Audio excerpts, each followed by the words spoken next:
Сәлем, құрметті жас түлек, сені биологиядан кезекті сабақта көргеніме шынымен қуаныштымын. Сабақ бастар алдында айтқым келетіні, біздің YouTube арнамызға тіркеліп, осы видеоны биология таңдаған достарымен бөлісіп қой. Себебі біз алдағы уақытта өте көптеген пайдалы, қызықты ақпараттармен бөлісетін боламыз. Ендеше дайын болсаң ыңғайланып отырып ал, біз бүгінгі сабағымызды бастайық. Біздің сабағымыз өсімдіктердің ұлпалары туралы болады. Сабақ бастар алдында сенімен кішігірім өзімді таныстырып өтсем, есімім Берік, биология пәнінің мұғалімін, ұбт саласында 4 жылдан көп тәжірибем бар. Осы уақыттың ішінде 2,5-нан көп оқушыны ұбт-ға дайындадым. Осыған дейін офлайн курстарда, онлайн курстарда, жекеменшік мектептерде жасаған біршама тәжірибем бар. Өзім Сүлейман Демирел университетін аяқтадым. Оқушыларды биологиядан пәндік олимпиадаға да дайындаған олимпиада тренерімін. Бұл мен туралы шағын ғана ақпарат. Ендеше дайын болсақ, біз сабағымызды бастайық. Біздің бүгінгі тақырыбымыз ұлпалар туралы. Сонымен ұлпа дегеніміз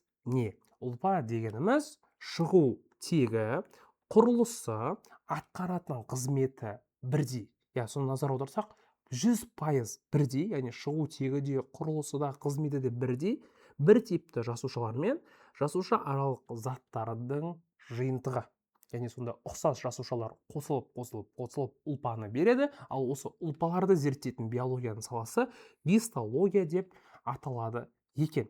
Сонда біз түсініп алайық. Жасуша ол бізде тіршіліктің ең кіші өлшем бірлігі. Ұқсас жасушалар өзара бірігіп ұлпа деген тіршіліктің келесі деңгейін қалыптастырады. Ұлпалар қосылып мүшені қалыптастырады, ал мүшелер қосылып тұтас ағзаны қалыптастырады екен. Сонда ұлпа дегеніміз ұқсас жасушалар қосылып қалыптастыратын тіршіліктің бір деңгейі.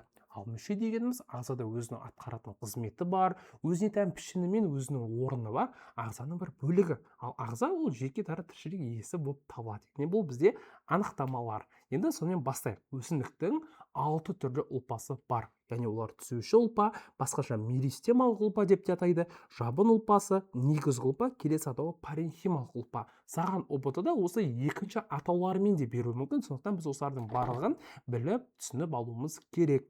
Бөліп шығарушы ұлпа, өткізгіш ұлпа және де тірек немесе механикалық ұлпа. Яғни өсімдіктің 6 түрлі ұлпасы бар. Біз бүгінгі сабақта бұлардың барлығын оп-оңай тілде түсініп алатын боламыз. Ендеше бастайық. Түзуші ұлпа өсімдіктің денесінде ең алғаш пайда болатын осы ұлпа болып табылады. Тұқым ұрығының жасушалары осы ұлпадан тұрады. Сонда тұқымның ұрығының жасушалары түзуші ұлпа болып олар өсіп, өсімдіктің денесін қалыптастырады екен. Барлық ұлпалар мен мүшелерді түзетін, қалыптастыратын осы ұлпа түзуші ұлпа болып табылады. Түзуші ұлпаның жасушалары өте ұсақ болып келеді. Олар өте тез бөлінеді. Қабықшасы өте жұқа. Олар бір-бірімен өте тығыз орналасқан болады екен. Олардың жасушасындағы ерекшелігі хлоропласттары болмайды, яғни олар фотосинтез қызметін атқармайды. Ұсақ вакуольдерге ие болып келеді екен. Түріне қарай сабақтың түзуші ұлпасы болады екен, тамырдың түзуші ұлпасы болады екен. Негізгі және де бүйірлік өстерінің ұштарында орналасатын ұлпалар деп жіктеледі. Жас жапырақтың негізінде болады және де тағы басқа өсімдіктің бөлімдерінде кездеседі. Мысалы, мына суретте тамыр меристемасы көрініп тұр, мына суретте сабақтың үстінде орналасатын сабақ меристемасы көрсетілген. Бұл бізде түзуші ұлпалардың түрлері.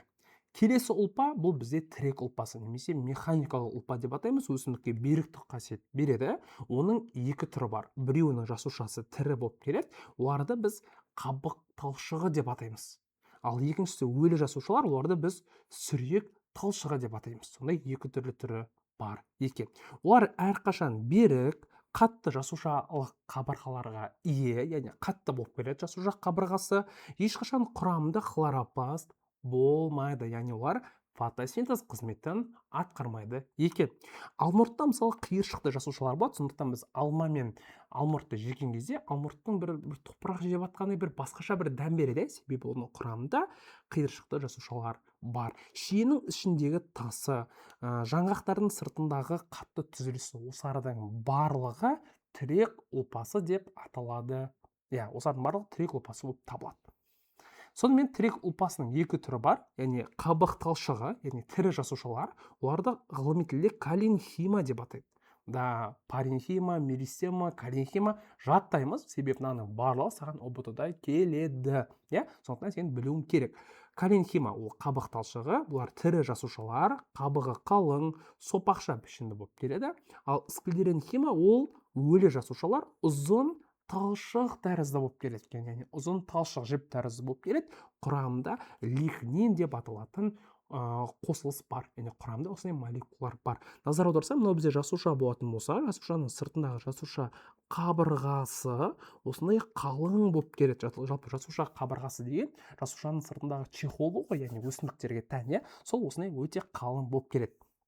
Жапырақтың склеренхима талшық түрінде созылып, мықтылық қасиет береді. Яғни өсімдікке қатты қасиет береді.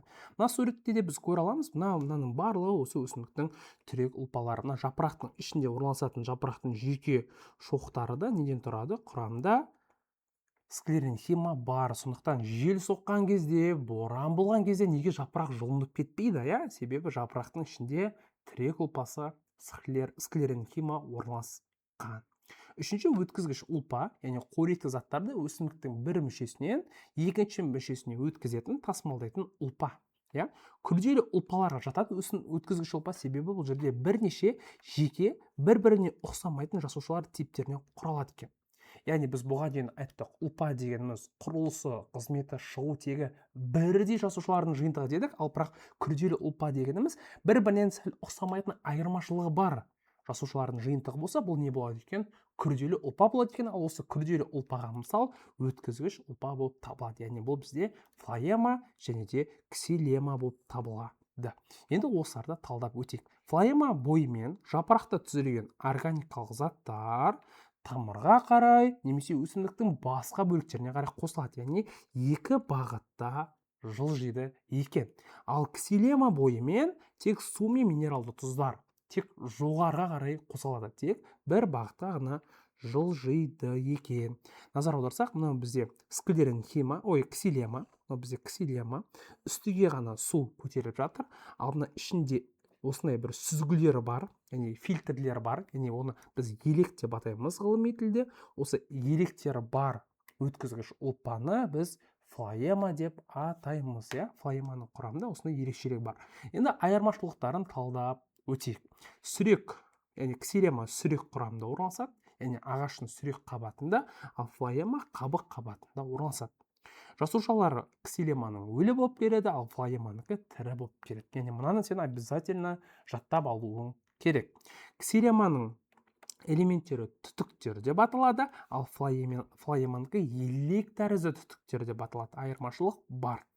Өлі жасушалар арасында көлденең қалқанша бұзылған қосымша құрылымдары жоқ, яғни ішінде тек қана осылай бір трубочка болып тұрады екен, түтік болып, трубочка болып. Ал флоеманың ішінде елек болады екен. Елек деген оның ішіндегі сеткасы, фильтрлері болады. Сол фильтрлері неден? Серік жасушаларынан құралады. Яғни оның ішіне осындай бір, мына суретте көрсеткенде, міне осындай фильтрлері бар екен. Фильтрлер соны елек деп атайды. Орталық цилиндрдің жылжышалар түрінде орналасады. Орталық цилиндр деген яғни тамырда жылжышалар түрінде орналасады, ал бұл жылжыша сәулелерінің арасында орналасады. Жылжыша сәулелерінің арасында, яғни тамырдың ішкі құрылысында жылжыша сәулелерінің арасында флоема орналасады екен. Сүректің ортасында болады, бұл қабық қабатында орналасады, яғни сабақтың ішіндегі құрылысы бойынша. Тамырдан жоғарыға қарай қозайды, жоғарыдан төменге қарай екі бағытта қозай алады флоема. Ал ксилема тек су мен минерал заттарды қозайды. Ал флоема фотосинтез барысында түзілген органикалық заттарды, яғни нәруыздарды, майларды, көмірсуларды тасымалдайды. Келесі ұлпа бұл жабын ұлпасы. Жабын ұлпасы өзі қызметі өсімдіктің мүшелерін қаптау, кеуіп кетуден сақтау, сыртқы ортаның қолайсыз жағдайларынан қорғау. Яғни мына қызметтердің барлығы жабын ұлпасының қызметі болып табылады. Және осы қызметке байланысты жабын ұлпасы үшке бөлінеді. Біріншісі өң, екіншісі тоз, үшіншісі қыртыс деп аталады. Қазір біз бұлардың барлығын жеке-жеке талдап тастайтын боламыз. Сонымен өң жасушалары тірі, бір-бірімен тығыз жанасқан. Жапырақ, гүлдің сыртында, өсімдіктің жемістерінің сыртында, шөптесін өсімдіктердің сабағында, сүректі өсімдіктердің жас өркенінде алғаш жабын ұлпасы пайда болады. Яғни өсімдіктің сыртын өң ұлпасы алғаш қаптайды екен. Өң өсімдіктің судың артық мөлшерін буланудан қорғайды, зақымданудан қорғайды. Өсімдіктің денесінде осындай өң түктер қалыптастырады. Осы өң өсімдіктің сыртындағы түктерді түзеді. Өсімдіктің тамырының сыртында, осы жемістердің жапырақтарының сыртында осы өң ұлпасы болады екен. Уақыт өте келе, бір жыл қыстап шыққаннан кейін өсімдіктердің жапырақтарындағы, сабақтарындағы өң, бір жыл қыстап шыққаннан кейін көп жылдық өсімдіктерде өң тозға айналады. Тоз. Жасушалар басында тірі болғанымен, біртіндеп қабықтары қалыңдап, өлі жасушаға айналады дейді. Яғни сонда осы өлі жасушалар тоз екен, жартылай өлі. Яғни басында өң тірі болды, бір жыл қыстап шыққаннан кейін, суықтан кейін өң жасушалары неге айналады? Тозға айналады екен. Яғни жас шыбықтардың, жас бұтақтардың сырттарында осы өң ұлпасы болады. Осы жас сабақтарда өңнен кейін тоз пайда болғаннан кейін тоздың арасында осындай бір бос кеңістіктер болады. Бұны жасымықшалар деп атайды. Яғни тоз қабатында ауа алмасуына жауап беретін түзілістер. Яғни осы тоздың сабақтың қабатында не істейді? Ауа алмасуға қатысатын түзіліс осы не болады? Жасымықшалар болып табылады. Келесі қыртыс. Қыртыс бұл ең соңғы түзіліс. Жабын ұлпасының түрі тоз қабатының бөлінуінен қалыңдап пайда болады. Яғни тоздың түзілісі деп келеді. Яғни бұның жасушалары өте қалың болады, өлі болады. Көбінесе көп жылдық ағаштардың сыртында, біз көреміз ғой, осындай кеуіп кеткен, құрғақ, осындай бір түзілістер болады екен. Яғни ағаштың діңдерінде, бұтақтарында, ірі тамырларының сыртында нелер түзіледі? Осындай қыртыстар түзіледі екен, ал қыртыстың жасушалары өлі болып табылады. Өсімдіктің құлауынан, әртүрлі өрттен, суықтан, апаттан қорғайтын қалың сыртындағы түзілісі осы жабын ұлпасының бір түрі. Сонымен біз 4-ші жабын ұлпасы аяқтадық. Енді бізде 2 түрлі ұлпа қалды. Негізгі ұлпа және де бөліп шығарушы ұлпа. Сонымен бізде негізгі ұлпа немесе паренхема деп аталады. 2 түрі бар. Қор жинаушы ұлпа, фотосинтездеуші ұлпа деп екіге бөлінеді. Қор жинаушы ол мақсатына қарай ауа жинайды, су жинау немесе қоректі заттар жинаушы деп бөлінеді, ал фотосинтездеуші ұлпа бағаналы және де борпылдақ деп екіге жіктеледі.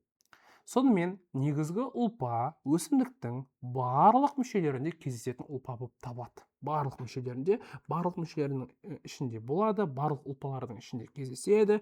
Жасушалары ірі болып келеді, пішініне байланысты пішіні домалақ болады, жасуша қабықшасы жұқа болады, жасушааралық кеңістіктері кең болады. Яғни мына ақпараттар негізгі ұлпаға қатысты болып келеді. Келесі фотосинтездеуші ұлпа, яғни бұл фотосинтез қызметін атқарады. Өсімдіктің жапырағында, жасыл бөлігінде кездеседі. Олар бағаналы, борпылдақ деп екіге жіктеледі. Мынау бізде жапырақтың ішкі құрылысы, мынау жапырақтың сыртындағы өң ұлпасы, мынау үстіңгі өң, мынау астыңғы өң. Мынау бізде үстіңгі өң болып табылады.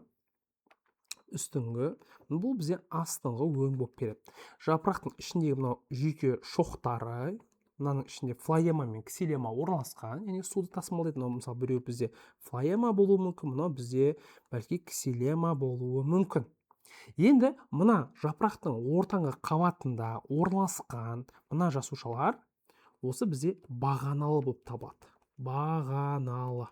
Мынау бізде борпылдақ ұлпа болып келеді. Фотосинтездеуші борпылдақ, фотосинтездеуші ұлпа болып табылады. Яғни бұл бізде ойлаңдар, біз көретін өте жіп-жіңішке жапырақтың соның осы қырынан, жанынан қарағандағы, енінен қарағандағы көрінісі. Сұмдық, кәдімгі патолог осылай өте әдемі болып жапырақтың ішкі құрылысы бар. Енді әрі қарай жалғастырайық. Сонымен бұл бізде фотосинтездеуші ұлпалар бағаналы борпылдақ деп жіктеледі, ал қор жинаушылар олар қоректі заттарды қорға жинайды. Яғни ол жемістерде болуы мүмкін, тұқымдарда болуы мүмкін, ағаштың өзегінде болуы мүмкін. Өзегі деген ең ортасындағы бөлігі тұқымдарда кездесуі мүмкін. Яғни бұл бізде қор жинаушы ұлпа. Мақсатына қарай ауа жинаушы ұлпа болады, ол бізде аэронхима деп атайды. Көбінесе ауаны ішінде толықтырады. Бұл көбінесе батпақты, сулы жерде өсетін өсімдіктерде осы ауа жинаушы ұлпа болады. Яғни сол батпаққа батып кетпес үшін, судың ішінде тұрған кезінде өзінің ішінде ауаны сақтап тұру үшін осы бізде ауа жинаушы ұлпа болады. Мысалы, тұңғиықта. Тұңғиық өсімдігінің басқаша атауы лотос деп аталады. Лотос. Осы лотос, осыда не болады? Ауа жинаушы ұлпа болады. Келені бізде суретте көріп тұрған осы өсімдік аты тұңғиық. Қазақша тұңғиық, ғылыми тілде орысша лотос деп аталады. Саған ұбт-да келуі мүмкін. Енді су жинаушы ұлпалар, яғни келесі ауадан бөлек су жинайды, олар бізде суккулентті өсімдіктерде, яғни ыстық жерде өсетін өсімдіктерде осы су жинаушы ұлпа болады. Яғни ол агава, алоя, бозкілем өсімдіктерінде, яғни солардың жапырақтарында болады. Жапырақтарында болып суды жинайды, ал кактус пен сүттігендердің сабақтарында суды жинайды екен. Яғни бұл бізде суккуленттер, яғни шөлді жерде тіршілік ететін өсімдіктер болып табылады. Сонымен біз соңғы бөліп шығару ұлпасына келдік. Бұл бізде бөліп шығарушы ұлпа. Яғни олардың жасушалары тірі болып келеді. Жасуша қабықшасы жұқа, жұқа күйінде ұзақ сақталады дейді. Бөліп шығарушы ұлпаның түрлеріне байланысты сүтті өзек, шайыр, эфир майларды деп жіктеледі. Өсімдіктің денесіне шашыранды орналасады, яғни бұлар бөліп шығару қызметін атқарады, сондықтан олардың жасушаларында Golgi аппараты жақсы жетілген. Енді осы бөліп шығару өнімдеріне байланысты жіктеліп талдап өтейік. Ең бірінші сүтті өзек. Сүтті өзек өсімдіктің жануарлық жеуінен қорғайды. Яғни өсіп тұрған өсімдікті белгілі бір жануар келіп жейтін болса, ол орнынан тұрып қашып кете алмайды. Бірақ оның денесінде ерекше механизм бар. Оның зақымданған жерінен сүтті өзек бөлінеді. Яғни мысалы бізде осы бақбақты жұлып көргендер бар ма? Бақбақты жұлған кезінде осылай бір сүтті өзек бөлінеді. Мен бұны кішкентай кезімде өсімдіктің қаны деп ойлайтынмын да, бірақ ол қаны емес, ол өсімдіктің осы өзінен бөліп шығаратын рефлексі, қорғаншылық әдісі. Сол сүтті өзек қышқыл ашы дәм беріп, әрі қарай сол жеп жатқан жануарды тоқтату үшін өсімдік қорғану мақсатында соны бөліп шығарады. Осы тропикті өсімдіктерде, каучукты гавия дейтін өсімдіктерде сүтті өзегінен, яғни гавия өсімдігінен каучук алады, сол каучуктен латекс гудаперча жасайды. Сонда сол гавиядан алынатын каучукты, яғни сол каучук оның сүтті өзегі. Оны кескен кезінде каучук алынып, содан латекс, гудаперча, әртүрлі резеңкелер алынады. Амазонкада өсетін кейбір өсімдіктердің сүтті шырыны, сүтті өзегінің дәмі кәдімгі сиырдың сүтімен бірдей дейді. Ойлап қарайық, осындай бір ерекше факт бар екен. Келесі бөліп шығару өнімі бұл шайыр деп аталады, немесе смола деп келеді. Бұл біздің елімізде ашық тұқымдылар осы қасиетке ие. Ашық тұқымды өсімдіктер, яғни шырша, қарағай, балқарағай, арша дейтіндер, шайыр саңырауқұлақтардан, жануарлардан қорғау үшін бөлінеді. Яғни шайырды не үшін бөледі? Ашық тұқымды өсімдікті кескен кезінде оның денесі рефлексті түрде шайырды бөледі. Яғни оның денесіне инфекция түспес үшін, қорғау үшін осындай түссіз сұйықтықты бөледі. Осыны шайыр немесе смола деп атайды. Осы шайырдан жасанды полимерлерді алуда қолданады екен. Жасанды полимерлерді алуда осы шайырдан алмастыруда қолданады. Яғни бұл өсімдіктер өзінің денесінен, яғни осы ашық тұқымды өсімдіктер инфекция түсуден, саңырауқұлақтар түсуден қорғау үшін зақымданған жерін бөліп шығарады. Келесі бұл эфир майлары. Эфир майлары өсімдіктерден бөлінетін иісті заттар деп келеді. Яғни бұл бізде эфир майлары цитрусты өсімдіктердің қабықшасында болады. Апельсин, мандарин, грейпфрут, білетін болсаң, лимон, солардың сырты эфир майларына бай. Цитрусты өсімдіктерде, эвкалипт өсімдігінде, лавр жапырақтарында эфир майларына шынымен бай. Олар қорғауға, пайдалы жануарларды еліктіруге көмектеседі, яғни жәндіктерді еліктіруге, сол апельсин, мандариндердің қабығының бір иісі бар ғой, білетін шығарсың, осы эфир майларын фармакологияда, парфюмерияда, аспаздықта қолданады. Күйдіргіш қасиеті бар. Байқаған шығарсың, апельсинді қолмен ашқан кезінде саусақтарының, тырнақтарының арасы сәл бір күйгенде бір жағымсыз әсер береді. Себебі осы эфир майларының күйдіргіштік қасиеті де бар. Сонымен оқушым, біз бүгінгі сабақты аяқтадық. қалай болды? Біз бүгінгі сабақта өсімдіктің ұлпаларын бір жіктеп шыққан болатынбыз. Сабақ саған түсінікті болды ма? Егер ұнаған болса, түсінген болсаң, астыға осы видеоның астына комментарийге барлық жылы лебізіңді жазып кет, біз міндетті түрде қарайтын боламыз.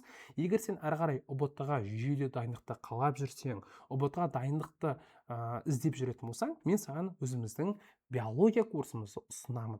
Біздің между нами химия курсының биология курсы бар. Бізде курс 5 айға созылады. Яғни өзім сабақ беремін, өзімнің видео сабақтарым бар. Бұл курстың ішіне не кіреді? Бұл курстың ішіне 120 видео сабақ кіреді. Яғни биологияның барлық тақырыптары толығымен қамтылған. Әрбір сабақтан кейін 120 тақырыптық тесттер бар. 120 тақырыптық тесттер, яғни кем дегенде әр сабақта 30-40 сұрақтық тест, сонда 4000-нан көп тесттер жиынтығы бар. Әрбір сабақтың өзінің дайын конспекттері бар, яғни сенің уақытыңды үнемдеу үшін дайын конспекттер жасалған. Одан бөлек кураторлық жүйе, қатаң қадағалаудың барлығы біздің курста бар. Яғни практикалық сабақтар, апта сайынғы эфирлердің барлығы біздің курста бар. Яғни осы туралы толық ақпарат алғың келсе, мына төменде менеджердің нөмірі бар, сол нөмірге жазып кетсең болады. Енді осы 120 видео сабақты сіздерге түсінікті болу үшін, оңай болу үшін, 9 бөлімге биологияның барлық тақырыптарын бөліп, 120 видео сабаққа бөліп жіктеген болатынбыз. Яғни осылардың барлығы толығымен биология курсында қамтылады. Яғни толығымен әрі қарай ақпарат алғың келсе, төмендегі менеджер нөміріне жазсаң болады, саған толық ақпаратты береді. Сонымен, құрметті оқушым, біз бүгінгі сабақта өсімдіктің ұлпаларын талдап өттік. Бүгінгі сабақ саған ұнады деп ойлаймын. Осы сабақты биология таңдаған достарымен бөлісіп қойып, парақшаға тіркелуді ұмытпа. Содан бөлек біздің Telegram, Instagram парақшаларымызда тіркеліп кет. Сабақ саған пайдалы болды деп ойлаймын. Жылы лебізіңді комментарийге жазуды ұмытпа. Келесі сабақта көріскенше.